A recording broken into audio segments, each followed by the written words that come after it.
অনেক পেশেন্টই আসে যে আমাকে কুকুরে কামড়েছে, আমি ভ্যাকসিন নিয়ে নিয়েছি। এবং অনেক পেশেন্ট আসে, ডাক্তারবাবু ভ্যাকসিন কি নেব, নেওয়াটা কি খুব জরুরি? আমার বাড়ির বিড়াল কামড়েছে বা আমার বাড়িতেই থাকে, আশেপাশে ঘুরে বেড়ায়। আবার কেউ এসে বলে আমার পোষা কুকুর, ভ্যাকসিন রেগুলারলি দিয়েছি, আমাকে আজকে হঠাৎ করে খাওয়াতে গিয়ে কামড়ে দিয়েছে, খাওয়াতে গিয়ে আঁচড়ে দিয়েছে, আমি কি ভ্যাকসিনটা নিয়ে নেব নাকি না নিলেও হবে?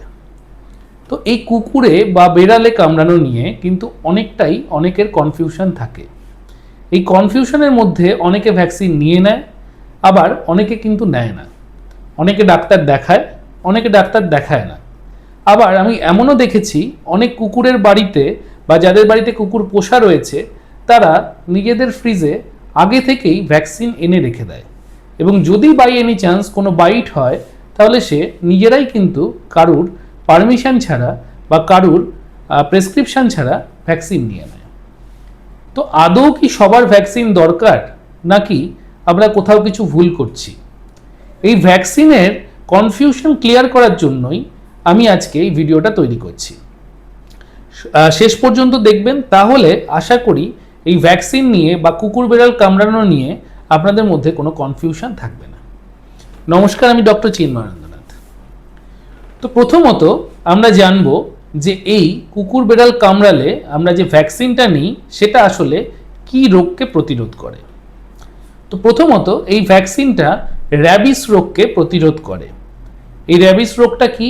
এই র্যাবিস রোগটা হচ্ছে এক ধরনের রোগ, যেই রোগটা মেইনলি কুকুর বেড়াল বা অন্য কোনো স্তন্যপায়ী প্রাণী যারা বাচ্চা হলে মায়ের দুধ পান করে এই ধরনের প্রাণীর হতে পারে। তো তার মধ্যে মানুষও পড়ছে।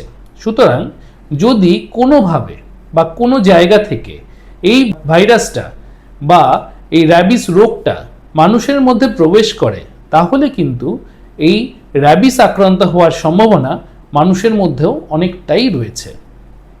এইবার যদি র্যাবিস রোগটা ঢোকে বা র্যাবিস রোগে আক্রান্ত হওয়ার কোনো রকম কোনো চান্স থাকে তাহলেই ভ্যাকসিন নিতে হবে।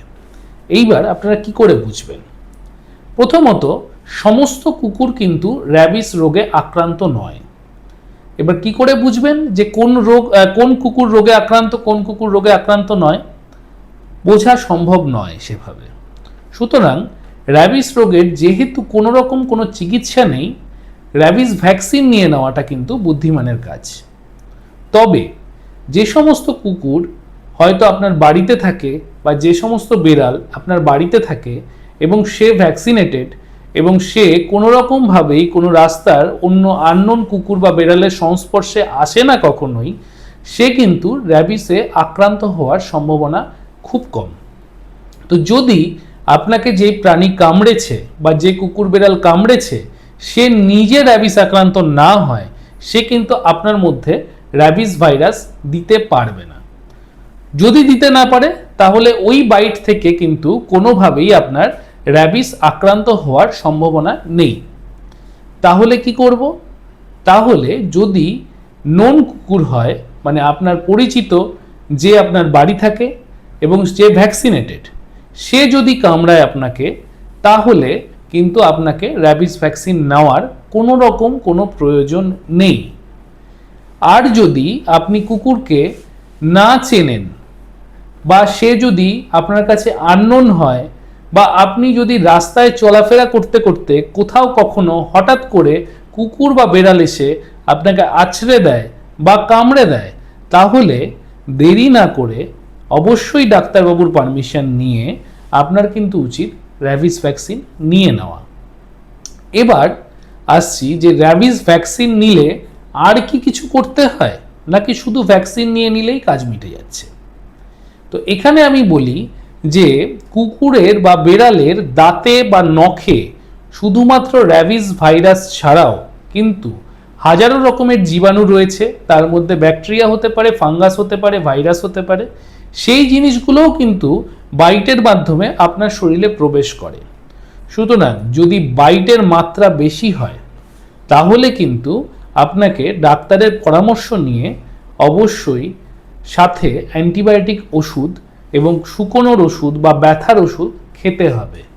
এছাড়া যেহেতু কুকুর বেড়াল মাটিতে থাকে এবং তাদের নখে প্রচুর পরিমাণে মাটি থাকে বা দাঁতে ময়লা থাকতে পারে, সেই জন্য কিন্তু কুকুর বেড়ালের কামড়ে টিটেনাস হওয়ারও সম্ভাবনা থাকে। তার জন্য যদি সিগনিফিক্যান্ট বাইট হয়, যদি রক্তক্ষরণ হয়, তাহলে কিন্তু একটা টিটেনাস ইঞ্জেকশনও আপনার নিয়ে নেওয়া উচিত। ভ্যাকসিনের ব্যাপারে তো বললাম, টিটেনাসের ব্যাপারেও বললাম, কিন্তু কামড়ালো সঙ্গে সঙ্গে আপনি কি করবেন? প্রথমত, যদি আপনাকে কামড়ায় এবং সেখান থেকে রক্তক্ষরণ হয়, আপনারা কিন্তু ওটাকে সঙ্গে সঙ্গে ড্রেসিং করে বাঁধবেন না। প্রথমত ওটাকে ওপেন রাখুন, ক্ষারযুক্ত সাবান দিয়ে ভালো করে ঘষে ঘষে জায়গাটাকে পরিষ্কার করুন, তাহলে কিন্তু ইনফেকশন হওয়ার বা র্যাবিস হওয়ার সম্ভাবনাটা কিছুটা হলেও কমে। তাই প্রথমত লোকাল এরিয়া ভালো করে ধোয়া এবং তারপরে রক্ত পড়া বন্ধ হলে বা একটু ঠিক হলে সঙ্গে সঙ্গে ডাক্তারবাবুর পরামর্শ নিয়ে ভ্যাকসিন লাগলে নেওয়া, না লাগলে না নেওয়া। নিজের ইচ্ছে মতন এই ভ্যাকসিনের মিসইউজ করবেন না। র্যাবিস যেমন একটা মারাত্মক রোগ, তেমনি কিন্তু এই ভ্যাকসিন মিসইউজ করাটাও আপনার জন্য মারাত্মক হতে পারে। ধন্যবাদ আমার ভিডিওটা দেখার জন্য। যদি এরকম কোনো কনফিউশন থাকে তাহলে আমার সঙ্গে হোয়াটসঅ্যাপ, ফেসবুক বা ইউটিউবের মাধ্যমে যোগাযোগ করতে পারেন। নমস্কার।